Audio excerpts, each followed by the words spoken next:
thanks to all of you who joined. It's my pleasure to welcome quite a large crew. If I understand, we're close to 100 and can see the number is growing. So that's fantastic to see such a high level of interest for the topic of today, which will be on the importance for robust carbon accounting framework in the carbon management economy. So I'm Julien Perez. I'm the VP Strategy and Policy for the Oil and Gas Climate Initiative, and I'm going to be pleased to moderate a session with two of highly recognized experts on the topic. So Matthias is with us. Thanks a lot, Matthias, for joining us. So Matthias Krey is the Managing Director at Perspective Climate Group and is responsible for sustainable business development activities for both the public and private sector. And he has been working on climate policy since 2021. And I'm also very pleased to have Christiaan. So Christiaan Gevers Deynoot has over 10 years of experience working on climate issues and is currently working as a senior manager, for carbon removal platforms at South Pole and is the Deputy Secretary General of the CCS Plus initiative. So the CCS Plus initiative, as many of you know, is actively contributing toward setting up this kind of carbon accounting framework in a carbon management economy by building the first integrated carbon accounting methodology infrastructure for the full suite of CCS, CCU, and technical carbon dioxide removal solutions, CDR solutions.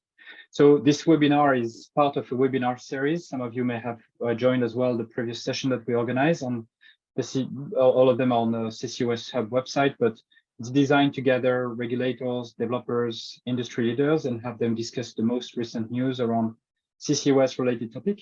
So you can find the recording of the previous 4 webinars on the CCUS website. The first one was talking about the impact of new government program on CCUS development, and it was welcoming Jen Wilcox and Gerald Daniels. During the second one, we had Andy Lane and Philip Aldrich to discuss the success of the East Coast Cluster Hub in the UK. And our third webinar was with Magnus Ankerstrand and Bore Jacobsen to discuss how the Northern Light Hub in Norway help European industry to decarbonize. And finally, Tony SP and Arthur Lee discussed the learning over the 20 years of the carbon capture project in our last webinar. So this is the number 5. I'm very pleased to, again, having Matthias and Christiaan with us. And we'll start with a conversation with the speakers, but we'll, bring in your questions. So please use the Q&A chat box to write your question lively as you have them. We'll keep time at the end to pick up some of the questions we may not have, considering the number of the participants. We may not have time to cover all the questions, but we'll try to pick up the one that are complementary to what Christiaan and Matthias would have shared with us during this session. So maybe without any further introduction, maybe Christiaan, I can start with you, and maybe if you can just broadly talk to us about your perception of the importance of carbon accounting in building a trust in the carbon market.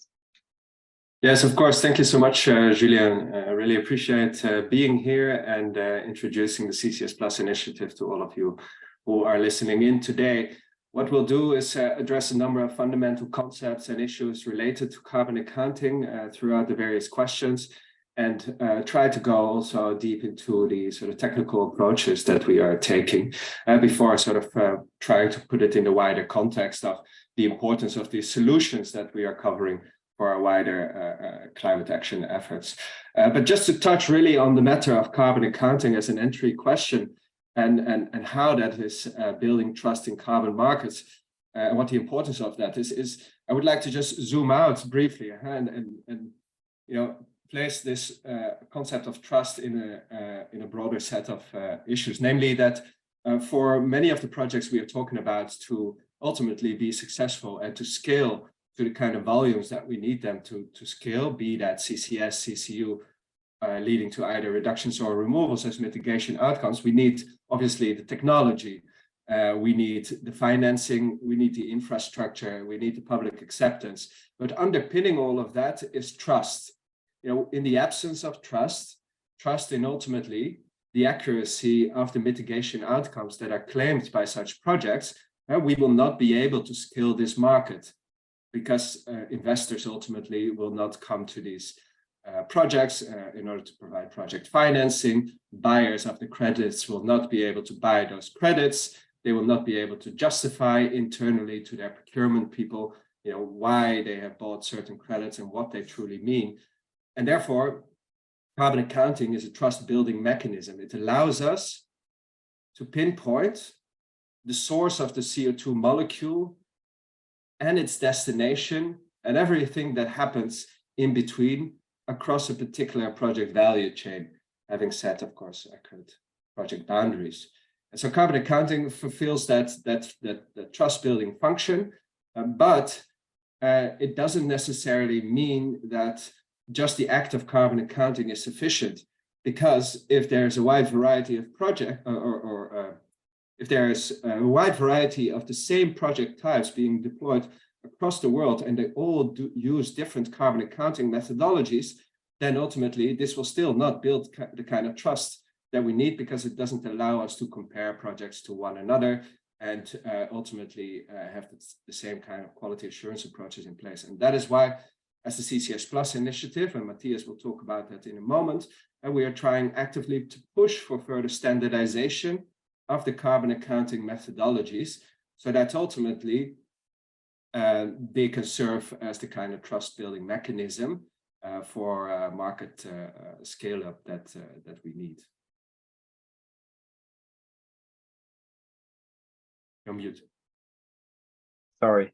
Thanks a lot, Christiaan. I think you touched base on a number of very critical points in terms of creating this trust alongside the value chain and really enabling the full potential of the carbon dioxide removal and the CCUS to play their part basically on achieving the Paris Agreement goals.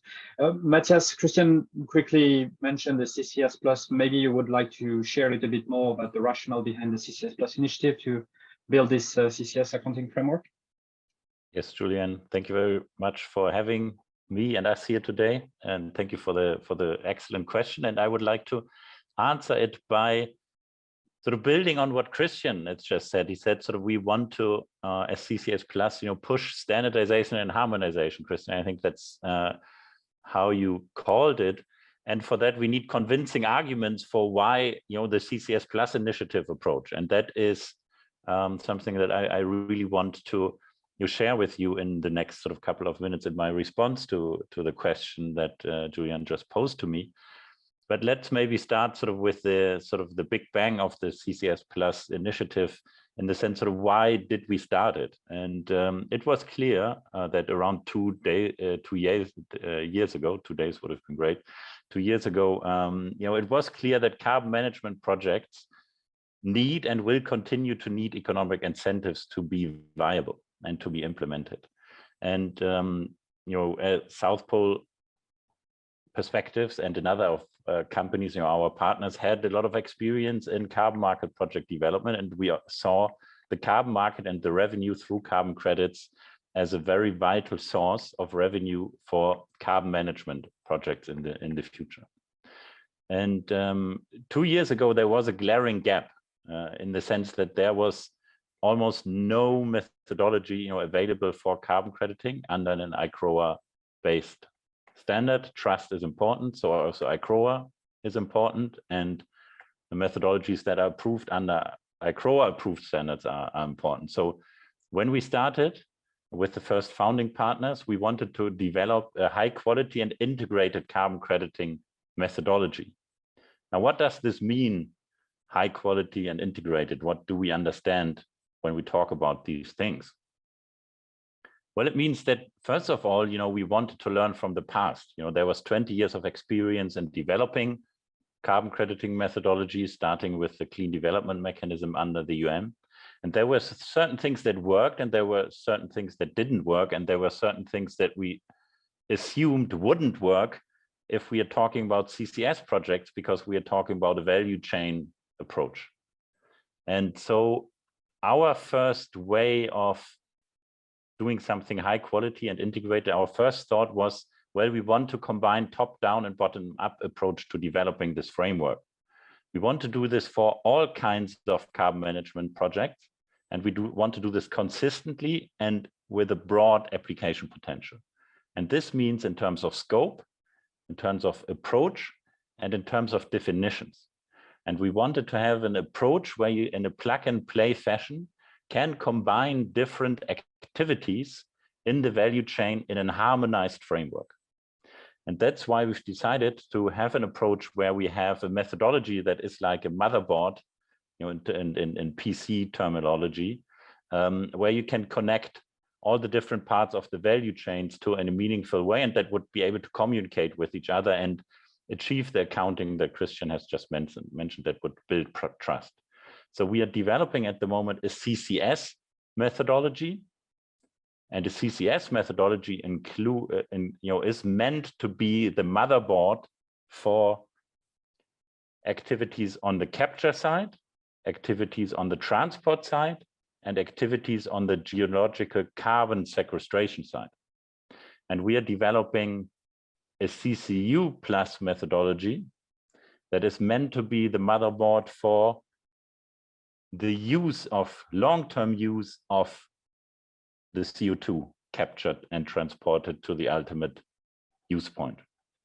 And we are developing, currently developing those methodologies. We've come out with the CCS Plus methodology. I will say a few words about that later. And we are developing the modules for that.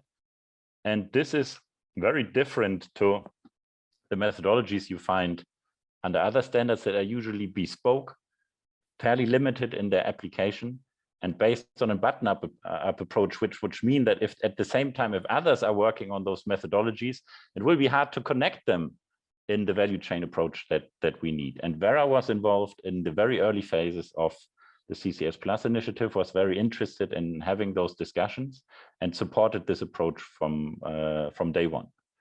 The second point is that the value chain approach is at the heart of the methodology concept. And this means that Vera VCS very clearly defines what is a project in a value chain setting, which are the different parts that need to work together, how is additionality tested in such a value chain approach, and what is the role of the shared infrastructure. And I believe that we have found answers to this in the CCS Plus initiative. And the third point is we are developing this framework in a multi-stakeholder environment. This means that our partners, there are more than 50, they bring in the use cases, they bring in their industrial experts, and they work together with us as the carbon consultants, the methodology experts on the methodology and the use cases, and all this is vetted by Vera. This is vetted in public consultation, and this is also vetted by our advisory group that we have. So it has taken some time, until we've come out for public consultation. So that's an encouragement, for all of you to please take a look at the documents that are out there for public consultation and provide us your feedback, because this is vital for improving what we have built, and we are committed to continue to do so. And maybe a last point on compliance markets. We've all, right from the get-go, we had the ambition. We are not only developing this for carbon crediting, but we are also developing this to provide methodological solutions to the regulators that are building markets, compliance markets under the Article 6 in the EU policy framework, and for example in the US policy framework. And we believe that we can play a role here and contribute with our solutions. Thanks a lot, Matthias. We're going to touch base back on this last point that you mentioned, the compliance with the regulated market. But just before we go into that point, can you elaborate a little bit more about how the methodology drives the generation of credit of CCS project, where we know that there's different segments, the capture, the transport, and the sequestration part are owned and operated by different parties. So which entity will be eligible in generating the credits? That's a very good question. And this is actually set by Vera under the VCS standard. It's out there. You can check it on the VCS website. It's a standard for geological carbon sequestration. And Vera, in order to house this, Vera did an awful lot of work, to update their standards. And the approach to this is defined in this standard update. And in essence, because this is a value chain where we have one entity owning the capture, one entity owning the pipeline and the ships maybe, and another entity owning the storage side, where they will all have to collaborate together and work together on the design document that is sent to Vera for validation and then later on registration under the VCS standard. So all parts of this value chain are equally important to this project. There might be exceptions, where one entity owns the capture, particularly in industrial settings, sort of owns the infrastructure and owns also the storage side or the utilization point. But where this is not the case, this is really about collaboration. But according to the Vera standard rules, there can be only one project proponent. So this means there's only one counterpart of Vera, when it comes to the communication and when it comes to the issuance of carbon credits. And that means that what we see in the market is that the entities are sort of defining their roles and responsibilities and their rights through commercial agreements, while they are developing the project under the VCS standard and are preparing their PDD, so that there is, a legal basis for what you asked for, Julien, sort of who's going to communicate, who has the right to make decisions, who's owning the carbon credits. All these things are regulated outside of the VCS standard. And as additionality in our methodology, CCS Plus methodology, is to be demonstrated at the capture side. I've mostly seen modules and heard discussions that, but it doesn't have to be sort of that in every case, but I've seen this in a lot of situations where the capturing entity is the ones that is the project proponent. Thanks a lot, Matthias. And I think it goes very well along what you shared a little bit earlier about the fact that there is a need to speak the same language considering the multiple parties. And so this importance of the work that you guys are doing in trying to, set this language across the different parties. And one party that you quickly touched, and I'm going to move to Christiaan actually, if you're okay with that, about also the connection with the government aspect and how this methodology align with the developments in compliance markets. Can you elaborate a little bit on that, Christiaan? Yes, of course, with pleasure. And it does connect up quite nicely with the answer that Matthias just provided, namely that the most direct alignment of what we are doing with what is happening in compliance markets relates to, for example, the regulatory framework that needs to be in place for the management of the long-term storage and related liabilities that accompany the storage in empty oil and gas reservoirs or saline aquifers. So that is already a requirement for CCS projects under the voluntary market, and therefore including also under the VCS. So that is the most direct sort of connection. But if we zoom out a little bit more, right, what we see is that on the one hand, if we're talking about CCS and CCU related projects leading to emission reductions, you see that there's a growing number of countries that are actively starting to develop, finance, or contribute to the advancement of such projects in their specific country, may have included it in their nationally determined contributions under the Paris Agreement. And so, there's a lot of activity there, as you well know, and not all countries have dedicated compliance markets in place where such projects can be used to reduce compliance costs, such as the EU emissions trading scheme. And so where that is not the case, you will see that there is an opportunity for such projects to be co-financed through the voluntary market, through project registration under Vera, for example, once our methodologies are out.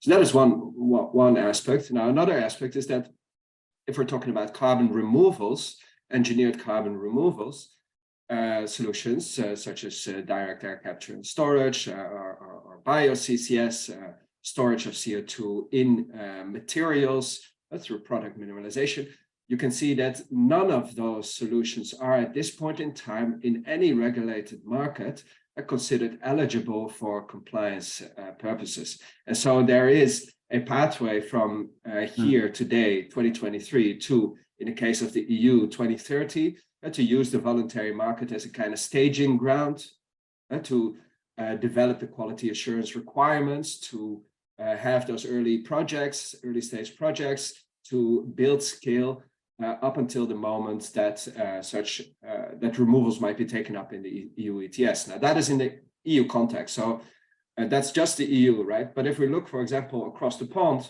and we have a look at the US, we also see that at the federal level, there may not be sort of compliance markets or cap and trade systems being set up, but there are tax instruments, there are direct subsidy instruments that all seek to funnel money into these type of projects and give these carbon removal projects the opportunity to attract that kind of federal level financing, which, depending on the specific, let's say, commercial viability of a given project, may be accompanied or stacked with carbon finance from the voluntary market, since these projects are not obligatory, so there's no regulatory requirement for such projects. So that's another connection point. Now, as the CCS Plus initiative, we are clearly trying to play directly into this. So what we are developing is a carbon accounting infrastructure, as we call it, because it involves a set of framework methodologies, a set of modules, tools to operationalize everything,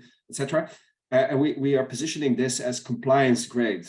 So the highest levels of quality that we can achieve with the knowledge that we have today, so that it is effectively the last stepping stone for project developers, effectively to compliance markets, and that they ultimately do not have to take account of widely diverging quality assurance requirements, but rather that there's a smooth pathway, a kind of bridge to compliance markets. And so we are developing so-called guidances, two of which are going to be published in September, one on the EU, one on Article 6, the Paris Agreement, which lay out in great detail how our methodologies, or how our methodology, our carbon accounting infrastructure can be leveraged in that particular rules environment. So it involves a gap analysis and comparative analysis of the existing methodologies in that rules environment versus what we are developing, and ultimately a set of recommendations as to how that transposition could effectively take place. We have done a number of workshops with the European Commission. We'll be presenting at Carbon Removal Expert Group at some point in the near future. And so, to make it short, we are actively considering compliance markets, and we are certainly associating ourselves with the policy developments that we see across the world in this space.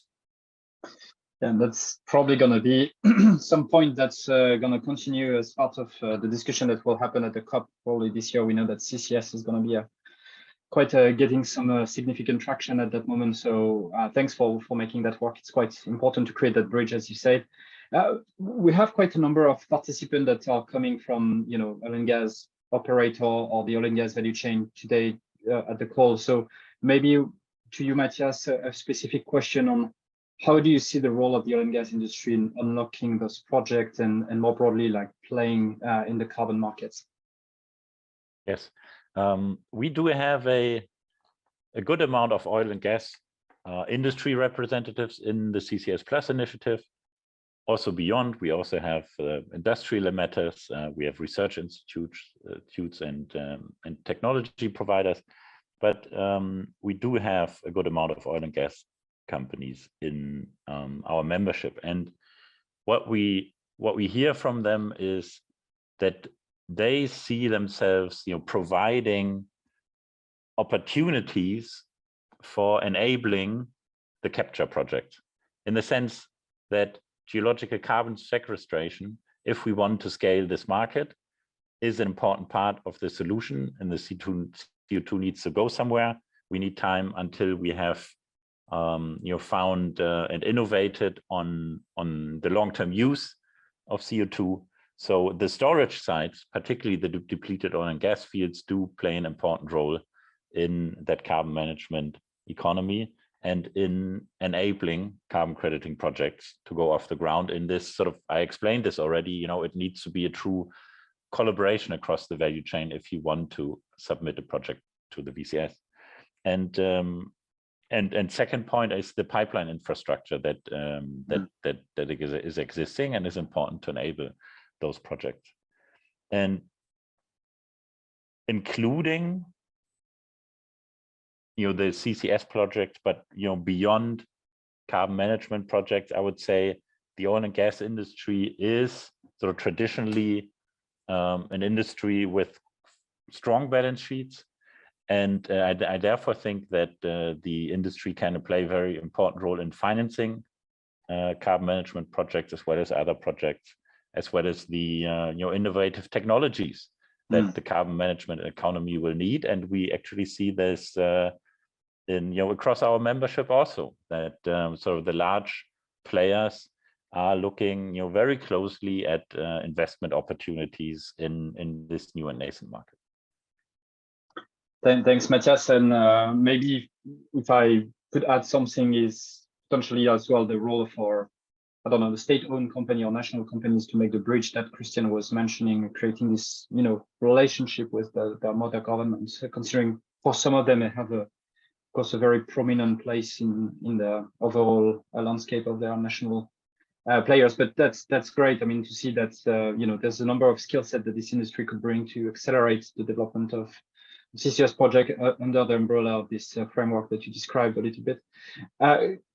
Christiaan, we quickly touch base just before. I know that the CCS Plus is not only about credit, but still it's quite a significant part of it, I guess. So could you elaborate a little bit in more detail who and which entity can use the generated credit and for what type of claim from your perspective?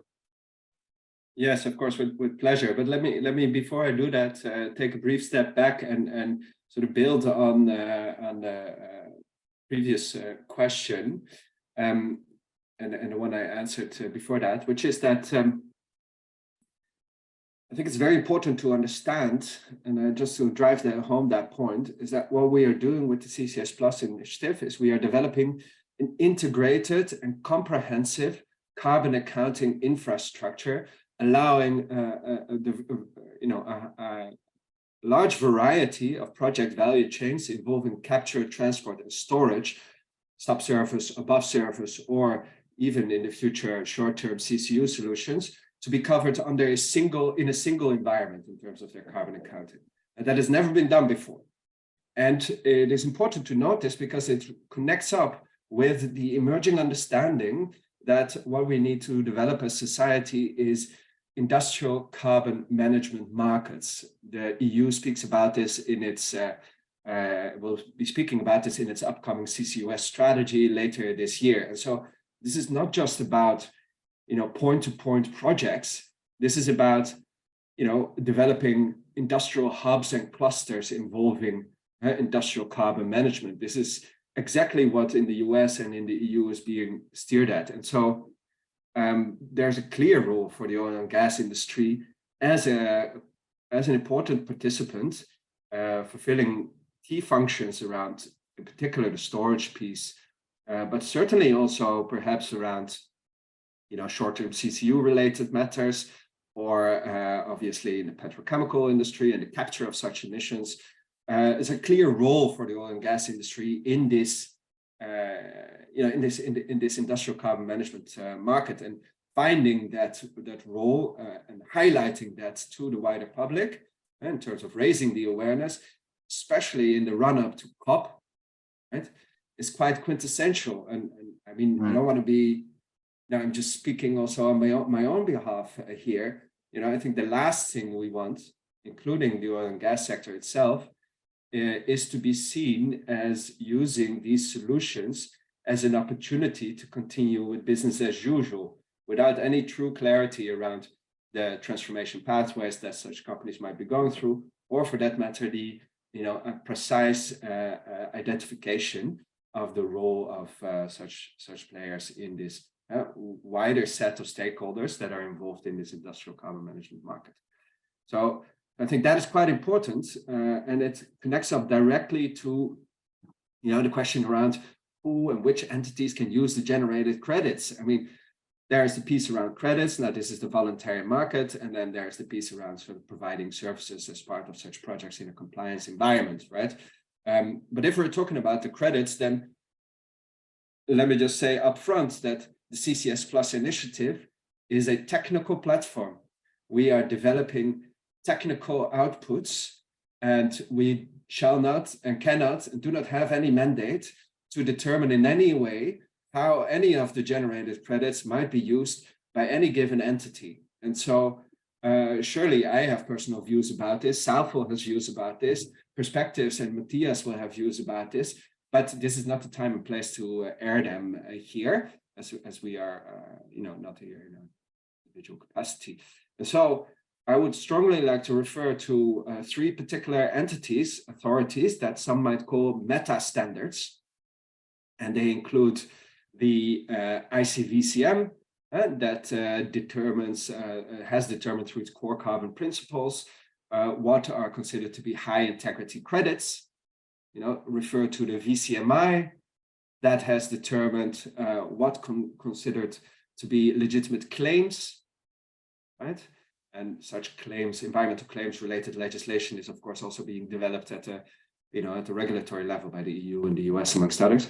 And the third entity is the Science-Based Target Initiative, which determines how credits might be used by entities as part of their reduction pathway to meet their science-based target. And there, the Science-Based Target Initiative, as it currently stands, says that carbon removal credits may be used in order to cover unavoidable emissions up to 10% in order to reach net zero, or to use it for something called beyond value chain mitigation. Now that's not, I think that's the full breadth of the answer that we can give here to this question. Thanks, Christiaan, for being so transparent and candid. And I think, having also an initiative is very, very focused on, as you say, like being a technical platform is also quite good to stay away from those debates that, as you said, are dealt as well by other organizations that have been moving forward in that space. Matthias, one question that we touched as well quickly during the conversation, but would be good to have a deeper dive from you is the removal and how those will be accounted in the methodology. Like, will there be a distinction between the emission reduction and the carbon removal in the CCS Plus? Yes, great question. Yes, there will be, and we are providing the solutions to differentiate between emission reductions and removals in a tool that we are developing for this purpose. And we are calling it a tool because it is a tool that is meant to be connected to the modules. This again, speaks to our plug and play approach. And this tool can be, for example, connected to the tool for capturing CO2 from BECCS plant. So anything bioenergy sort of related, in terms of releasing CO2 emissions, as well as heat and power. So the BECCS capture tool is for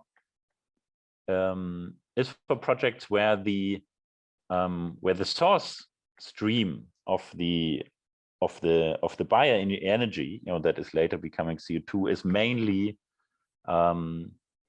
sustainable biomass based. And that means that we need to have a very clear definition on what is sustainable biomass for different types of biomass in different types of use cases, and how the project proponent has to demonstrate that it has actually used sustainable biomass, and through which certification schemes or regulatory schemes, this can be evidenced. And so this part plays a very big role in us developing the BECCS module and in us developing the tool for differentiating between emission reductions and removals. And that tool is, and the BECCS tool and the BECCS module, and this tool is currently under development. We have just sent the first version for review to Vera, and this is something very very novel, because if you look at other methodologies, for example, the ACR methodology that is out under the American Carbon Registry, it doesn't allow to claim for carbon removals from biomass use, because it is a complex animal to be dealt with. But we are quite hopeful that we are going to solve this. And then we are going to develop in the future, in a couple of weeks, we will be starting on this, a module for heat and power. So this is where mostly fossil fuels, will be burned, for example, in a heat and power plant, but biomass might be co-fired. And if that biomass is sustainable, we also want to give the project proponent the ability to differentiate between emission reductions and carbon removals. And there again, this tool plays an important role when it's combined with a module for heat and power. Great, thanks so much, Matthias, for bringing that. So now I'm gonna enter into capturing some of the question from the Q&A. So again, feel free to continue to feed that stream. One of them, and I think it was you, Matthias, who mentioned that. So at the beginning of the conversation about the CCU, and I think you refer like a CCU Plus initiative. Can you elaborate a little bit more on that, and particularly if there is any guidance that's going to be developed about the utilization of industrial emission for the production of synfuel? Yes, happy to do that. So what we have done is we have an approved concept note. Christiaan has been leading this work for what we call the CCU Plus methodology, and this is long-term utilization. For example, mineralization in building materials, for example. And we are intending to also develop a short-term CCU Plus methodology, where then we are talking, for example, about CO2 use for then methanol production, and then later on use in synthetic fuels or methanol production and pre-products for plastic production, for example. And so this is in our work plan. But I'm not expecting to go for any documents from our side to go out into the public by next year. So nothing will come here this year, but it's in our work plan. And we are indeed still looking for partners in the CCS Plus initiative that have a particular interest around short-term CCU use cases, and so if there's interest in this group, please let us know, and we are happy to have a conversation.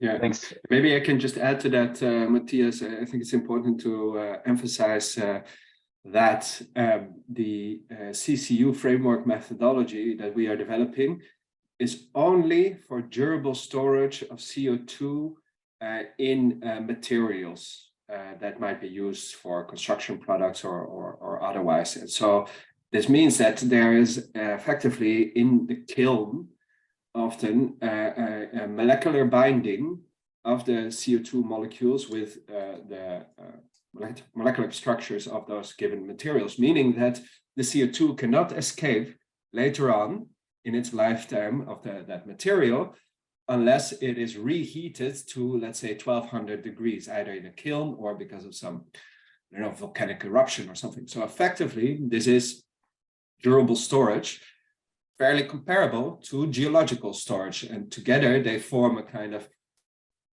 storage economy for the durable sequestration. We're talking about, many hundreds of years plus, right? Of CO2, and so that is what we need to develop, and so as a CCS Plus initiative, we do not distinguish between the two in terms of, let's say, their qualities, and effectively I personally believe that it is very important that there's no competition between geological storage and above ground storage, durable storage in materials. Now, this is distinct from short-term CCU solutions, the ones that Matthias indeed mentioned, which will not fall under this framework methodology, will require a different approach, will have also different value attached to them in terms of any credits that might be generated on the voluntary market. And so I think that is very important to emphasize that distinction. And indeed, as Matthias said, on short-term CCU, for example, around sustainable aviation fuels as well. And we're very much looking forward to welcoming additional players into the initiative, as well as, of course, players that want to contribute to the other work that is already ongoing. Thanks a lot, Christiaan, and useful precision indeed, and thanks, Matthias.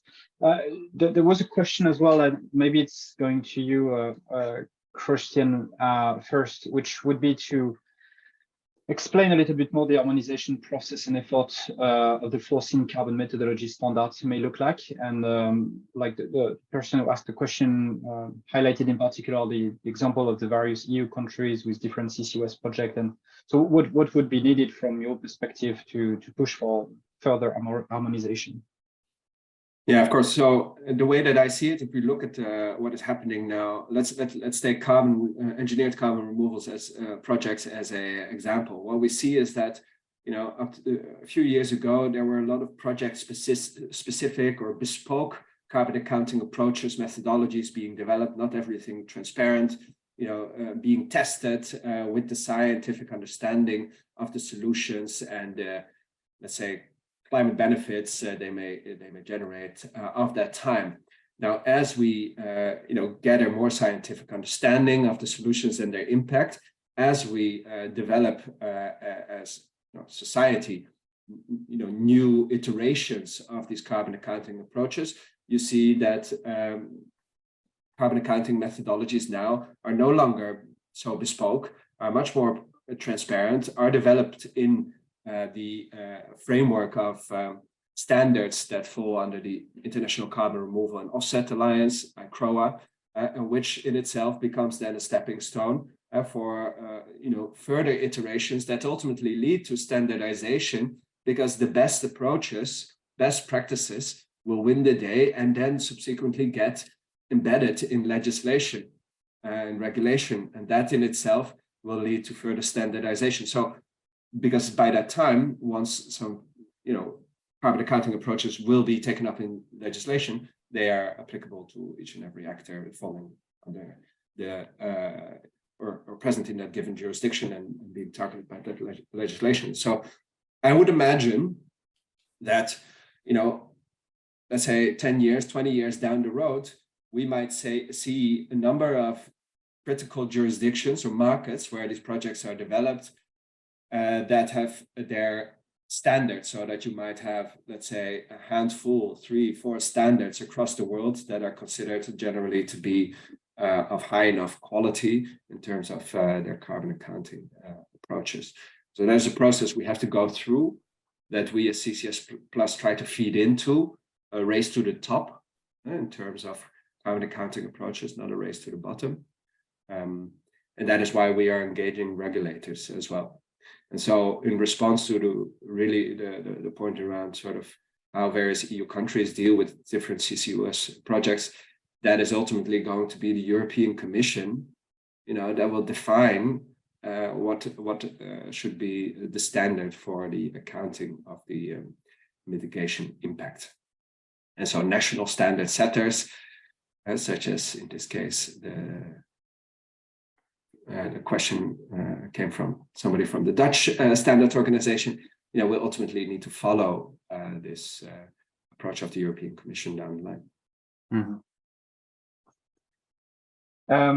There's a couple of questions that I'm going to try to combine together, but so we understand that the framework, the CCS Plus, is addressing both CCS and CDR, but could you elaborate a little bit more about how anybody on the phone or other people could use the tool when it's going to be ready and available after the public consultation, when the project are combining multiple sources, or some cases could be CCS and like fossil, biogenic or fossil CO2 will be captured eventually transport through one pipeline. So you would have multiple sources, one pipeline, and multiple storage areas.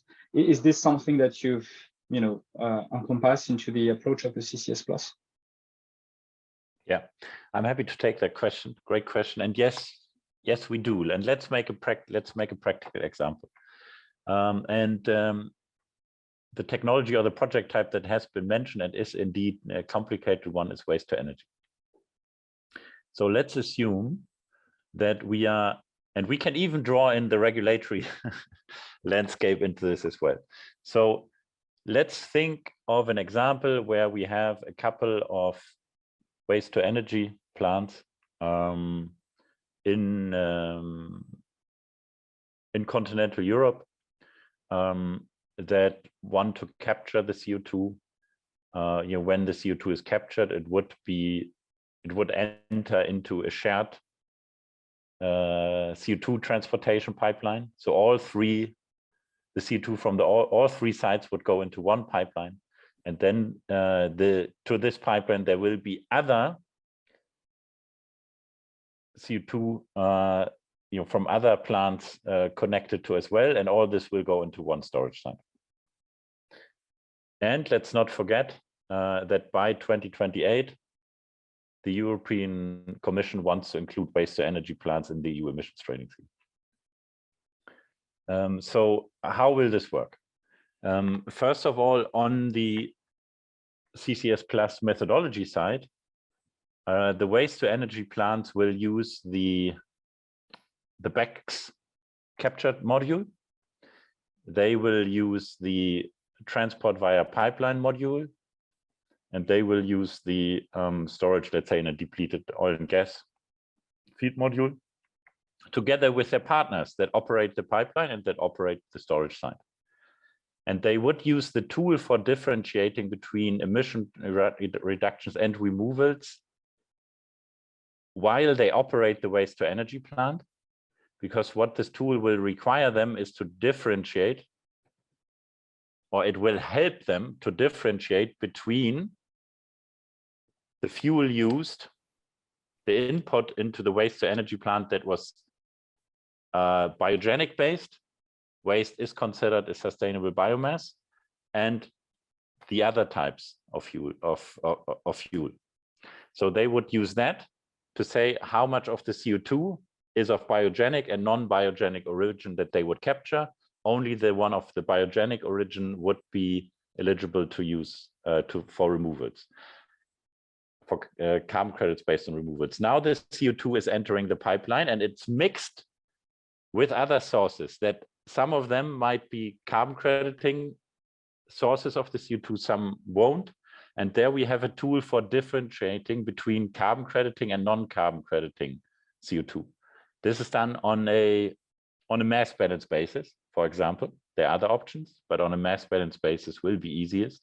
And that's where this collaboration part with the pipeline and the storage provider is so important, because he will need to impose monitoring requirements on the pipeline operator and on the storage operator, so that he can demonstrate at the end that the CO2 based on biogenic and the CO2 based on non-biogenic in quantities X and Y has entered the storage site and has been stored.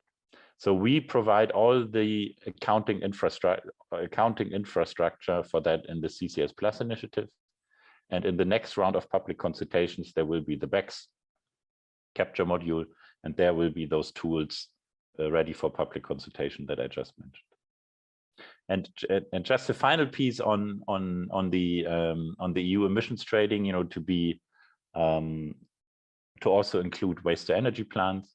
We believe that's not something that the CCS Plus does, but we believe at Perspectives that as the biogenic part of the fuel used in a waste to energy plant doesn't fall under the EU ETS and doesn't need an allowance, there is potential of coexistence, to be further scoped with the regulator, but potential to be coexistence between a waste to energy plant regulated under the ETS and voluntary carbon market carbon credit for the removal part.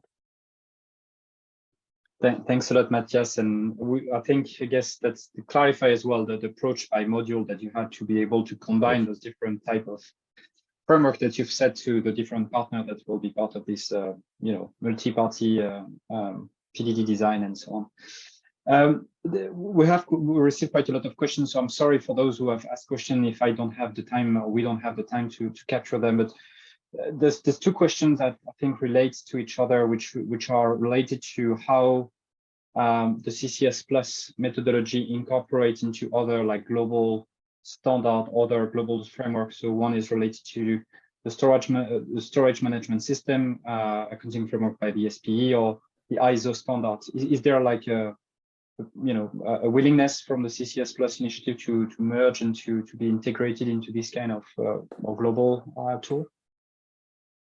Definitely, yes.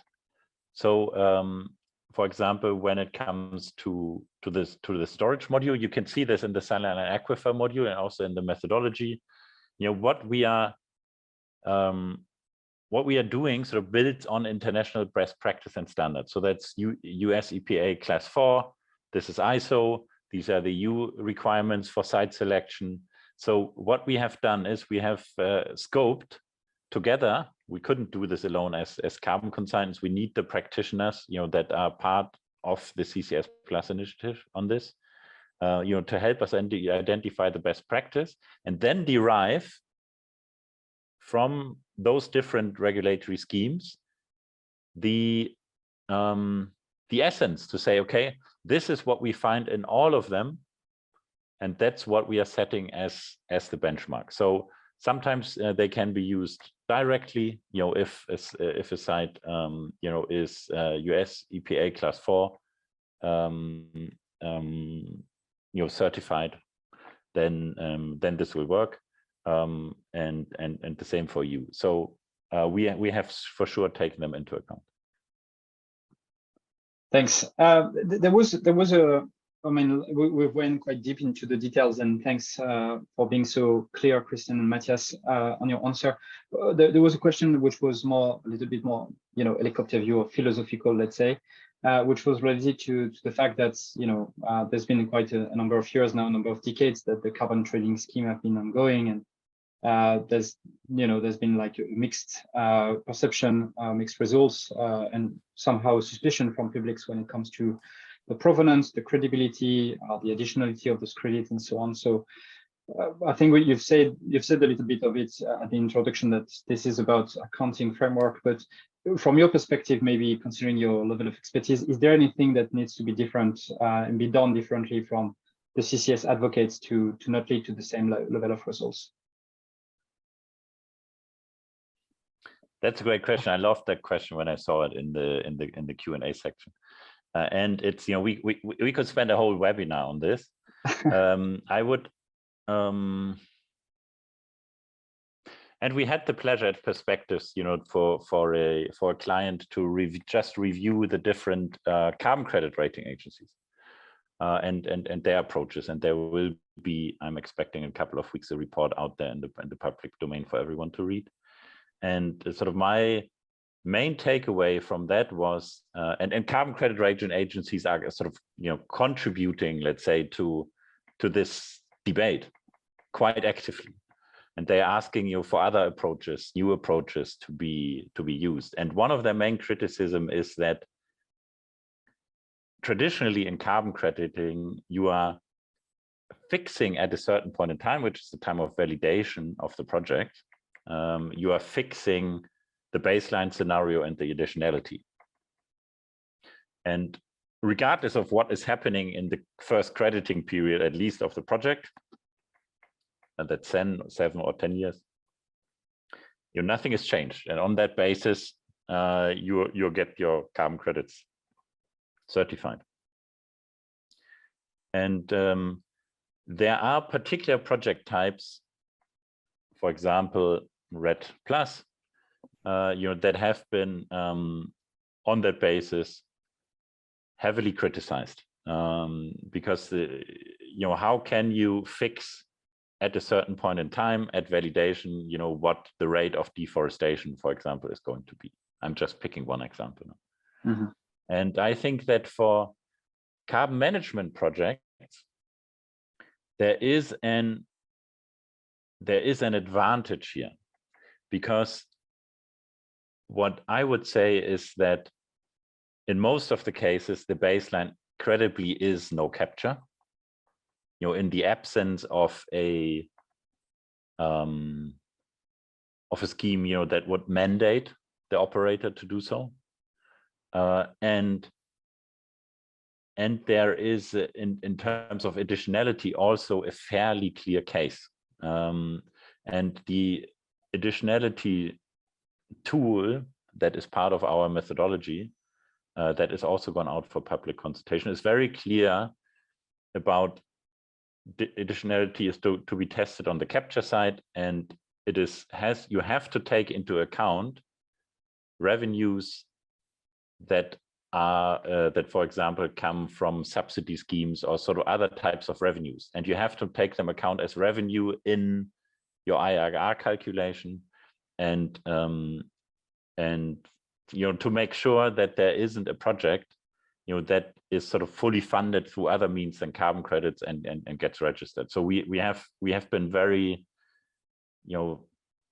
very meticulous there, to ensure that we cannot be criticized on additionality grounds.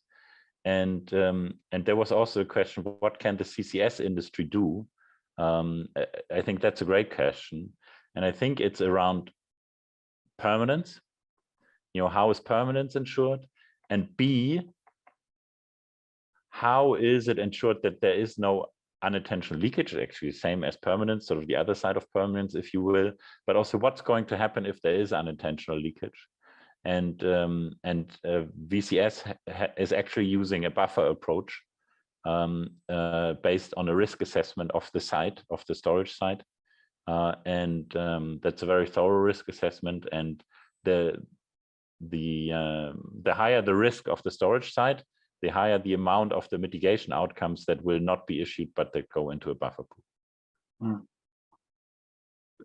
If I may, just to add to this answer from Matthias, which is, in terms of a more technical level, what improvements might be made in terms of the carbon accounting.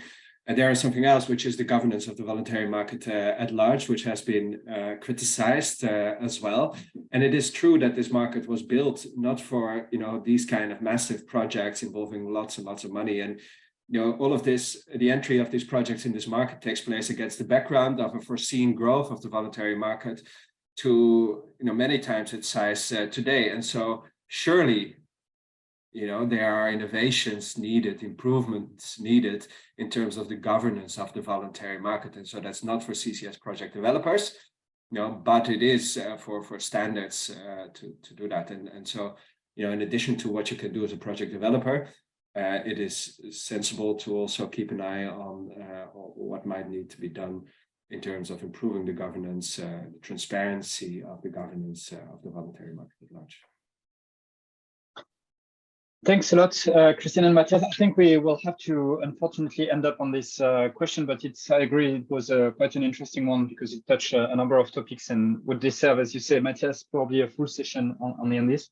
I just wanted again to thank you very much, recalling that there is this public consultation that is still lasting for a few days. So if you have not yet participated to it, please have a look at the Vera website. Yeah, just thank you very much for your participation. Thanks for all the participants as well who dialed in, and yeah, feel free to let us know if there is any complementary information that you would like to get, and we'll touch base with Matthias and Christiaan to create the connection.